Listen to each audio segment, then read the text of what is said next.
안녕하세요. 다정한 수다의 나무 형설입니다. 반갑습니다. 반갑습니다.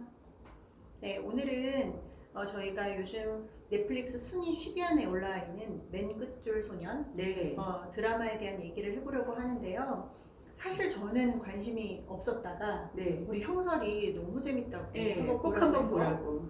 기대 안 하고 봤어요. 네. 그런데 정말 정주행으로 그렇죠. 쭉 거의 보게 하루아침에 됐다. 다 보게 되는 그런. 네, 뭐든지 어떤 시리즈든 끊어서 보는 이런 거가 있고, 아니야, 이건 못 기다려 하면서 쭉 보게 되는 게 있는데, 이 맨 끝줄 소녀는 저도 그렇고, 나무님도 그렇고, 후자였던 것 같아요. 너무너무 재밌게 봤기 때문에 사실 저희가 첫 영상으로 저희가 추천하고 싶은 책, 영화, 드라마 얘기를 하고 있는데 잠깐 네. 끊어가더라도 이 재밌는 드라마를 좀 함께 나누고 싶다 해서 오늘은 맨 끝줄 소년 드라마 이야기 준비해봤습니다. 네. 그러면 넷플릭스 맨 끝줄 소년 한번 간단하게 요약해 주시죠. 못 보신 분들도 계실 테니까. 간단하게 어렵네요. 네. 일단 주인공 허문호라고 하는 교수가 나오는데 20년도 넘게 전에 네. 소설 한 권을 내고 그 이후에는 소설을 한 권도 내지 못하는 열등감 또 열패감에 찌들어 있는 또 굉장히 꼰대의 상징으로 나오는 그런 이제 교수인데 이 교수가 미스터리한 자신의 그 글쓰기 수업을 수강하는 한 청년 젊은이를 만나면서 벌어지는 이야기다라고 할 수 있겠습니다. 네, 원래는 맨 끝줄 소년이 후안 마요르가라고 해서 굉장히 얇은 희곡선이에요. 스페인 작가의 희곡인데요. 그래서 이 책도 읽어봤는데 사실 넷플릭스 시리즈는 이거를 굉장히 각색을 해서 볼륨업을 했더라고요. 그래서 재미로 봤을 때는 확실히 이제 넷플릭스 시리즈가 훨씬 있다. 그리고 프랑스 영화의 인더 하우스로 개봉을 했다는데 저희는 아직 그거는 못 봤습니다. 너무 책자가 너무 예쁜데 어쩜 이렇게 핑크가 핫핑크네요. 그렇죠. 그래서 아마 드라마가 나오기 전인지 후인지 모르겠지만 굉장히 세련되게 편집을 잘 하신 것 같아요. 희곡집이에요. 굉장히 얇기 때문에 읽어보시고 싶으신 분들은 한번 읽어보셔도 좋을 것 같습니다. 근데 이제 이 작가가 원저자가 말하자면 1차 저자잖아요. 원저자가 이거를 쓰게 된 이 어떤 계기가 있는데 마드리드에 있는 한 학교에서 작문 수업을 하면서 학생들한테 수학을 가르쳤어요. 수학을 가르치면서 시험지에다가 이제 문제를 풀어라 라고 했을 때 어떤 학생이 선생님 저는 공부를 안 해서 문제를 전혀 풀 수 없어요. 그렇지만 저는 테니스를 아주 잘 쳐서 일요일에 대회도 나갔고 챔피언이 될 겁니다. 선생님 그날이 오면 저를 축하해 주세요 라고 글을 썼다는 거예요. 시험지에다가. 예. 그래서 장문을 읽자마자 이 후안 마요르가가 생각했대요. 학생이 자기 이야기를 하려고 시험지를 이용하다니 굉장히 흥미롭다. 그래서 이게 어떤 이 맨 끝줄 소년의 지필 계기라고 할까요? 그런 게 된 건데, 모티브가 된 거죠. 그래서 우리가 말하고자 하는 넷플릭스 시리즈 맨 끝줄 소년도 결국에는 작문 수업의 시험지, 말하자면 숙제, 과제를 통해서 자기 이야기를 한 소년의 이야기인 거죠. 근데 어쨌든 드라마다 보니까 이 원본보다 훨씬 더 다채롭고 네, 굉장히 극적인 재밌게. 각색을 잘했더라고요. 좋습니다. 그러면 진짜 얘기해볼 거리가 굉장히 네, 많은데 네. 그래도 이 드라마를 보면서 가장 나는 이 드라마가 핵심인 주제가 나한테는 이런 거였던 것 같다. 이런 얘기들을 먼저 해보면 좋을 것 같은데 한번 먼저 말씀해 주세요. 저는 일단 이 드라마에서 3가지 정도 대비가 되는 상징들이 있었다고 생각을 하는데 그 대비되는 상징 때문에 이 드라마의 갈등 혹은 긴장감이 더 고조되는 데 도움이 되었다고 생각하거든요. 일단 첫 번째는 아내와 그러니까 허문호와 그 아내 현숙 씨. 조현숙 씨. 왜냐하면 직업적으로 허문호는 소설 작가이지만 거기다가 말하는 또 교수이기도 하죠. 네. 말로 강의를 하는. 근데 이 조현숙이라는 인물은 상담 심리가거든요. 어쩌면 저와 같은 직업이기 때문에 그래서 더 관심이 갔지만 직업적으로는 말하는 직업과 듣는 직업의 어떤 매치 그래서 이렇게 대비되는 하나가 있고 또 두 번째는 이강이라고 하는 미스터리한 그 20살짜리 아주 젊은 학생 그 다음에 허문호는 이제 거의 나이가 들었죠. 이제 그 중년을 훨씬 넘은 나이죠. 그죠. 네, 희끗희끗한 나이에. 그래서 어떻게 보면 나이로 대비되는 그러나 이제 이강이라고 하는 인물은 허문호의 어떤 젊은 시절의 열정이라든지 그런 패기라든지 이런 부분들을 또 이입할 수 있는 인물이기도 하지만 어쨌든 나이로 대비되는 두 지점. 또 하나는 허문호가 굉장히 그 열등감을 느끼는 친구가 있는데 김수훈이라고 하는 네, 허준호 배우의 그렇죠. 네, 천재적인 작가라고 할 수 있을까요? 그 어떤 천재와 그 천재를 따라잡을 수 없는 늘 2인자도 아니죠. 여기서 그렇죠. 그냥 관심이 없다라고 얘기하잖아요. 그러니까 영화 맞아요. 이 드라마에서 세윤이는 너한테 관심이 없어. 걔 장문에는 너 얘기 하나도 안 나와 이렇게 얘기를 하는데 마치 그런 것처럼 그렇죠. 김수훈에게는 허문호가 뭐 그렇게 비중이 있는 존재가 맞아요. 아니죠. 네, 그렇게 어떤 천재와 천재가 아닌 자 그런 재능을 필요로 하는 영역에서의 그렇죠. 그런 대비가 이루어지고 있다 이렇게 봤는데 그 많은 대비 중에서도 저는 듣는 것과 말하는 것에 대한 대비에 대해서 더 많이 좀 생각하게 됐던 것 같아요. 듣는 것과 말하는 것. 네, 왜냐하면 허문호는 재밌는 이야기를 찾아서 어떻게 보면 글로써 이야기를 하는 이야기꾼인데 듣는 능력이 없었다고 생각을 하거든요. 그렇죠. 네. 반면 아내는 평생을 남편을 들으면서 살았던 사람인 것 같아요. 왜냐하면 이해할 수 없는 남편을 어떻게 해서든 그 마음을 들여다보고 이해하려고 사실 끝까지 소통을 하려고 노력했던 인물인데 결국은 소통을 이제 실패하면서 나중에는 남편을 떠나면서 이제는 나도 내 얘기를 하고 살 거야 하고 나가는 이제 내가 너 이야기 이제 듣는 역할만 하지 않겠다 이렇게 하고 집을 나갔는데 그게 굉장히 인상적이었거든요. 그러면서 저는 허문호가 사실 이런 여러 가지 고초를 겪게 된 이유는 결국 듣는 능력이 없어서였다. 그렇죠. 여기서의 또 들음은 어떻게 보면 보는 힘이라고도 할 수 있는데 정말 봐야 될 것을 보지 못한다. 들어야 될 것을 듣지 못한다. 이게 허문호의 가장 큰 약점이고 안타까운 지점이라고 생각을 했어요. 네, 이강이 이제 허문호에 대해서 한 줄 평을 남기게 있는데 그 현숙 씨하고 얘기를 할 때 선생님은 이야기를 탐하고 쉽게 빠지지만 정작 중요한 게 뭔지 잘 몰라요 라고 이렇게 얘기를 하거든요. 맞아요. 근데 이게 정말 어떤 허문호를 한 줄로 요약하는 평인 것 같아요. 맞아요. 그러니까 사실 이야기를 듣지 못했기 때문에 이 모든 복수극의 서사가 시작이 된 거거든요. 맞아요. 영화 이제 드라마 제일 마지막 편을 보면은 그 어렸을 때 사실은 12년 전에 이강과 허문호가 만났던 게 나오죠. 근데 그때 이제 굉장히 자기 얘기를 아무한테도 근데 그 얘기를 안 하는 이유는 그 이야기가 자신한테 너무 소중했기 때문이거든요. 그러니까 아무한테나 얘기를 하면은 엄마 아빠가 슬퍼할 거예요 라면서 어린 이강은 엄마 아빠의 이야기를 보육원 그 누구에게도 하지 않아요. 다른 아이들이 상담 프로그램을 통해서 뭐 이야기를 하고 나눌 때에도 그 이야기를 꼭꼭 숨겼단 말이에요. 근데 그 이야기를 단 한 사람의 어른인 그 당시에 이제 젊었던 12년 전에 허문호한테 했던 거예요. 근데 허문호는 이 이야기를 하기 힘들어하는 아이를 아기 우리의 관점에서 한번 생각을 해보자. 왜 아기 우리는 왜 이렇게 슬플까? 아빠 우리는 어떻게 됐을까? 이런 걸로 굉장히 이야기를 잘 풀어내는 것처럼 하지만 마지막에 허문호는 뭐 특별한 거 없고 부질부질하고 건질 게 없었다라고 얘기를 하거든요. 그러니까 그게 사실은 자기가 말을 듣는 것 같지만 듣지 않았다는 거죠.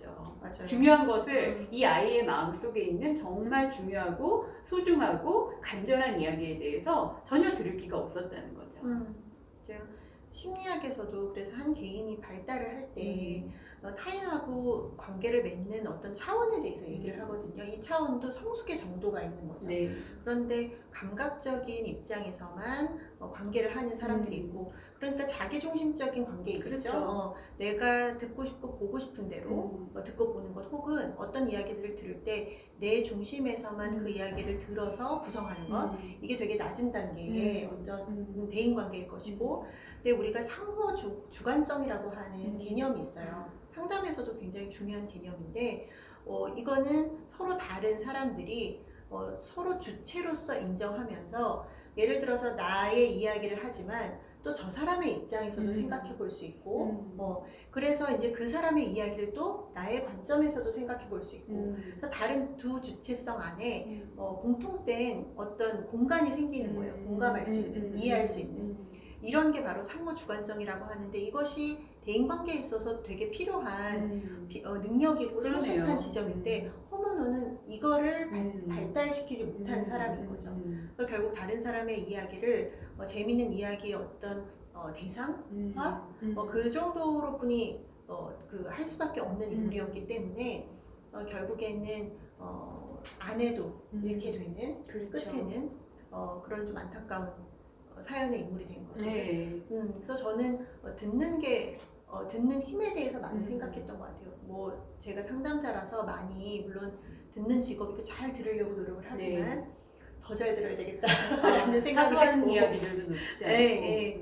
또 직업적으로는 정신 차리고 잘 들을 수 있지만 저도 일상에서는 그냥 그렇죠. 엄마고 아내잖아요. 이렇게 왔다가 이렇게 나가는 애들 얘기가. 그랬을 때 내가 우리 아이의 이야기를 걔는 자신이 정말 어린 이강처럼 네. 특별한 이야기로 자신의 이야기를 그렇죠. 하고 있을 텐데 내가 그 이야기를 잘 들어주고 있는가 그것이 정말 특별하구나 하면서 그 마음에 담고 있는가 했을 때는 부끄러운 지점이 많아서 아이가 복수하기 전에 커서 잘 들어야 되겠다. 그러게요. 어떤 육아 에세이에서 엄마들이 아이들이 엄마 삶과 죽음이 뭐야 이러면은 우리 아이가 이러면서 듣는데 엄마 이번에 로봇가 이번에 나왔는데 이런 얘기를 하면 안 듣는다는 거예요. 뻔한 얘기 이러면서 안 듣는다는 거예요. 근데 어떤 말이든 숨어있는 진실이 있고 그것을 캐치할 수 있는 사람이 결국에는 성숙한 인간관계 그리고 실수를 덜 할 수 있는 것 같습니다. 네, 허문호 같은 실수를 덜 할 수 있는 것 같아요. 근데 허문호가 굉장히 재미있는 게 사실은 영상으로 펼쳐지는 그 소설 속의 이야기들 그러니까 맨끝줄 소년이라는 그 소설 안의 이야기들은 사실은 다 허문호의 마음속에서 필터링해서 보여지는 거잖아요. 그러니까 너무나 은주도 너무 집에 있는 여자가 풀 세팅을 막 하고 막 정말 우리가 입고서는 가사일을 못할 것 같은 어떤 홈웨어가 아니라 홈드레스라고 하기도 정말 어려운 약간 되게 이런 호사스러운 옷을 입고 항상 이렇게 왔다 갔다 하고 굉장히 꽃을 가꾸고 이런 것들이 되게 이 허문호의 마음에 있는 그냥 백일문 같은 거죠. 모든 존재가 그런 식으로 보여지는 거예요. 그래서 저는 미니 누나도 나중에는 사실 우리가 얘기를 한 번 했었잖아요. 그리고 한 번 더 봤을 때 생각해보니까 가정부가 저렇게 저렇게 젊고 야시시한 가정부를 어떻게 줄 수가 있겠어요? 아들 있고 이런 집에 두겠어요. 저게 굉장히 비현실적인 사실 설정인데 그걸 첫 번째 봤을 때 저는 하나도 의심하지 않고 봤다는 게 더 충격이었어요. 그러니까 어떻게 보면 그것도 허문호 안에 있는 어떤 욕망이라든가 그 사람의 차원이 굉장히 고스란히 드러나는 상상이었죠. 그리고 사실은 본인이 은주를 굉장히 사랑했고 은주를 자기만이 지킬 수 있다고 생각을 하지만 그 중간에 보면은 은주 아줌마가 한 얘기를 다 제가 여기다가 최대한 그대로 옮겨볼게요 라고 하고서 쓴 그 챕터가 있어요. 근데 그 얘기들 사이에서 전혀 이상하거나 어색하거나 이물감 같은 거를 느끼지 못한단 말이에요. 우리가 어떤 사람을 안다고 하면은 이 사람이 문자 보낼 때 점을 찍는다 안 찍는다라든가 이 사람의 특유의 말투가 있다라든가 이 사람이 이런 말을 한단 말이야? 라고 하는 순간들이 있잖아요. 근데 그런 것조차도 없어. 그러니까 완전히 그냥 자기가 생각하는 이 여자의 모습으로 그 여자가 말을 이렇게 할 것이다 라고 그냥 확 믿어버리는 거죠. 그만큼의 어떤 사람에 대한 이해가 없는데도 자기는 이 여자를 너무 사랑하고 잊지 못한다고 생각하고 12명의 여자 안에 그 여자 한 여자를 녹여가지고 막 글을 쓰고 이런다는 것이 굉장히 이제 성장하지 못한 성숙하지 못한 어떤 그런 부분이 있지 않은가 저는 그런 생각도 들었어요. 네, 맞아요. 김수은이 젊었을 때 만났을 때 사실 쓸 이야기가 없으면 쓰지 않는 것도 괜찮지 않냐 이 얘기가 허문호의 가장 큰 상처가 되고 굉장히 그것을 오랫동안 갖고 살았던 말이었잖아요. 맞아요. 근데 진짜로 만약에 내 친구가 그런 얘기를 했다고 저도 열받아서 저 자식 진짜 저 친구도 아니야 하고 굉장히 화가 났거나 저도 그게 평생 상처로 사실 갖고 살 말이었을 것 같은데 생각해보면은 김수은이 정말 그때 그런 얘기를 했을 때는 그게 진짜였어도 김수은 자체는 또 어떤 나름의 인생을 살면서 굉장히 성숙하고 달라져서 작가로서의 그런 성장 혹은 생존을 계속 할 수 있었지만 허문호는 그 과거에 그냥 갇혀버린 채 현재와 어떤 미래를 살지 못하는 인물로 그냥 전락해서 산 거 아닌가? 근데 좀 헷갈렸어요. 김수은이 정말 그렇게 말을 했을까? 했을까? 나중에는 그것마저도 그쵸, 좀 이 의심하게 내가 되네. 어떤 받아들이는 사람의 어떤 여러 가지 피해의식과 이런 것들이 또 있지 않을까. 어쨌든 간에 이 말이 굉장히 얽매여 있는데요.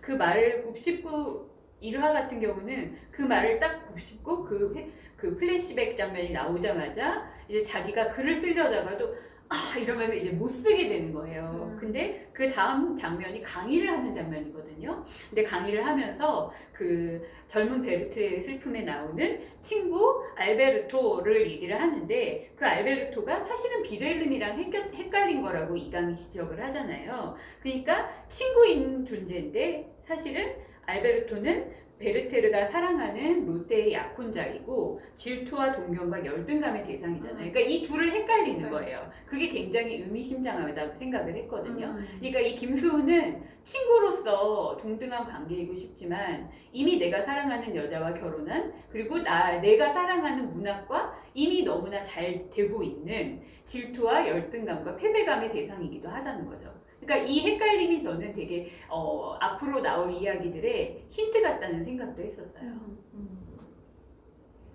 듣는 것에 대한 이야기를 하다 보니 여기까지 왔는데 네. 그렇다면 형설은 이 드라마에서 어떤 주제가 어떤 부분이 확 마음에 와닿는지 중요하네요. 이제 저는 굉장히 이 글을 쓰는 사람이 어떤 식으로 독자를 매료시켜야 할 것인가에 대해서 많이 생각을 했던 것 같아요. 그러니까 신인 공모전을 이미 하고도 남았을 적인데 이 이강은 그 재능을 단 한 사람의 독자를 위해서 사용했거든요. 그리고 그 독자를 완전히 파멸, 정신적으로도 그리고 어떤 사회적인 지위나 이런 걸로도 확 내려버리기 위해서 이거를 사용을 한 거예요. 근데 그 사용을 한 수법이 뭐냐면은 어떤 사람의 굉장히 큰 심리적인 열패감을 건드리는 거죠. 그래서 어떤 식으로 이 소설의 본딩이 되게 만드냐면은 첫 번째는 남자로서 외도를 했다. 이 김수훈이라는 인간이 외도를 했다. 그러니까 거기서 김수훈 개새끼 이렇게 딱 되는 거고 그 다음에는 작가로서 표절을 했다까지 가요. 중간에 5화 정도까지 보면은 그뿐이 아니다 라면서 이제 작가로서 다른 사람의 원고를 표절을 했다가 나오고 또 세 번째로는 그 죽을 뻔한 미니가 사실은 의식이 있었는데 구급차를 뒤쫓아가서 기어코 살인을 했다. 이제 이것까지 하거든요. 그러니까 결국에는 처음에는 반신반의하다가도 이 소설에 진짜 몰입을 할 수밖에 없도록 만드는 거예요. 근데 그 과정이 사실은 저희 시청자가 그거를 볼 때도 굉장히 몰입되게끔 하는 요소들이 있다는 거죠. 그러니까 이 대본도 너무 각색을 잘했고 그리고 이 이강의 원작도 그 안에 있는 원작도 너무 잘 썼다는 생각이 드는 거죠. 그러니까 액자 안에 액자가 있고 네, 우리가 그렇죠. 막 빠져드는 느낌이 네. 들었는데 저는 처음에는 그런 생각도 했어요. 그 허문호가 이제 김수훈의 어떤 정체를 이 녀석 이것 봐. 얘는 이런 자식이었어. 네. 이게 얘 본심 민낯이었다라고 네. 했을 때 사실은 진짜 그게 사실이기를 바랬던 뭔지 알 것 같아요. 약간의 마음이 있었던 것 같아요. 그래, 맞아. 그럴 줄 알았다. 그럴 줄 이상적인 인물이 없지. 이러면서 어떻게 보면 잠깐은 허문호의 마음에 되게 공감하고 이해했던 것 같아요. 그러면서도 의심을 했어요. 이거 누구의 이게 뭔가 망상 아닌가 싶기도 하고 계속 긴장은 했지만 왠지 좀 진짜였으면 좋겠다. 왜냐면 허문호가 좀 짠하기도 해서 그랬던 것 같아요. 인간적으로.